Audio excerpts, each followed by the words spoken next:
To tape a single finger, the first step is to apply 2 anchor strips. So you want to go just below the knuckle, bring your tape around, and close it at the top. Do the same again just above the knuckle, bring your tape around, close it at the top. The next thing you're going to do is have 2 X's on each side of the joint. So you can start at the top, bring it down across the finger, smooth it, and then close your X.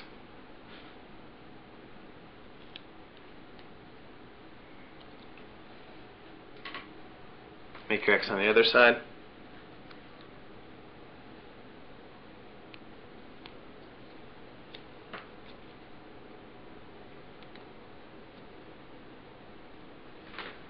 And then repeat it, another X on each side of it.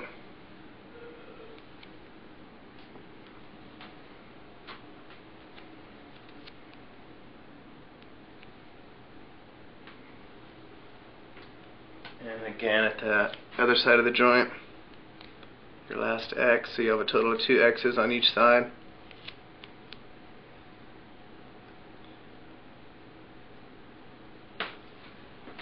And then you want to finish up with your closing strips, just to secure your X's into place, closing it at the top of the finger, and again at the top your closing strip, and finish at the top.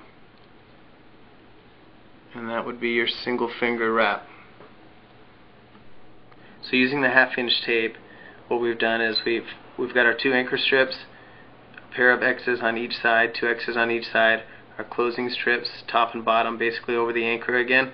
You've got a nice diamond on the top here, and basically it's set up so there's almost a hinge on the sides, and then a space at the bottom of the knuckle as well, so the finger can flex. Okay, often you'll do a buddy wrap to secure 2 fingers together. It'll be done a lot of times for a finger that's been jammed or injured in some way and weakened. You'll see it a lot of times with soccer goalies, volleyball players, basketball players. Typically would have an injury of this type. It's optional, but what you can do is apply a pad between the 2 fingers, and this will keep the fingers from chafing or bruising, and help to secure them a little bit better.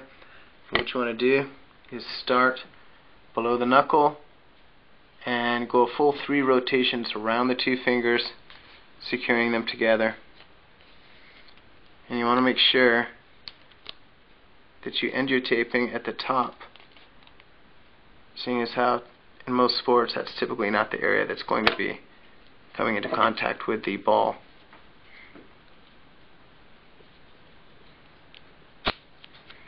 Okay. You repeat the same process above the joint, starting at the top, secure the 2 fingers, give it 3 rotations,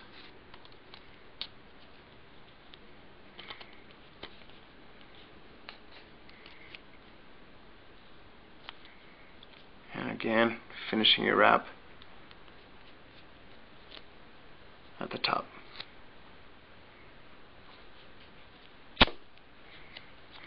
So as you can see, you've got the padding between the 2 fingers. They've been secured above and below the joint, and the one finger should give protection to the other. When you're done, you want to check for capillary flow, make sure there's good flow. There are 2 basic tape jobs that can be done to help support an injured wrist. The first one involves simply just wrapping pre-wrap around the wrist and then supporting it with 3 anchor strips. The one that I'm going to demonstrate is a little more intensive. It starts out the same way. You have the pre-wrap that's going to cover the wrist, but also through this area between the webbing of the hand, and then you're going to support it with additional tape strips. The first thing you want to make sure is that the hand is in a neutral position, and one way that you can ensure that is to have the person spread their fingers, because you don't want it too tight to restrict the hand, and then you just plant it into your chest. What you'll do is you take your pre-wrap, start a little lower on the wrist, bringing it around several times,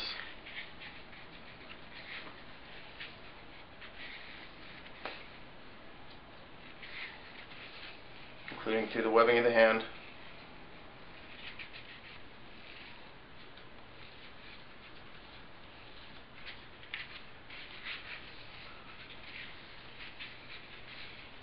time, and breaking it off on top. The next step is to follow with 2 anchor strips on the wrist, and what you want to do is angle a little bit below the thumb to make sure that it lines up properly when it comes back around the wrist. And you're going to break that off on top.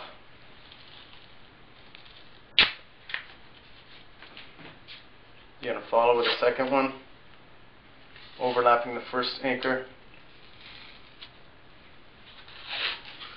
and again breaking it off on top.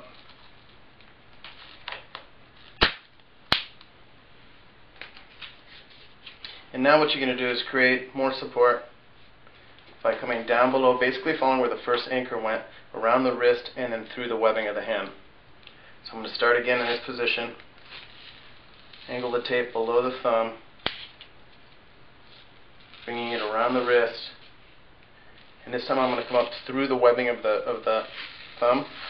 What you want to do is pinch the tape a little bit in this position to ensure that it doesn't chafe or create problems with the webbing of the thumb. I'm going to bring it back around to the top of the hand and break it off on top. And I'm going to repeat that same process again, starting in this position, angling it,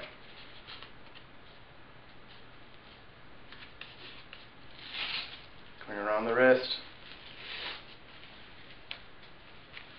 back through the webbing,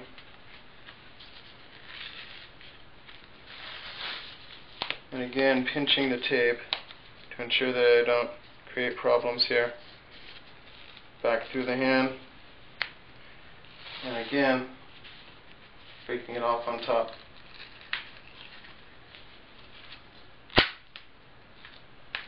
Afterwards, we'll just clean it up with a couple strips to provide additional support.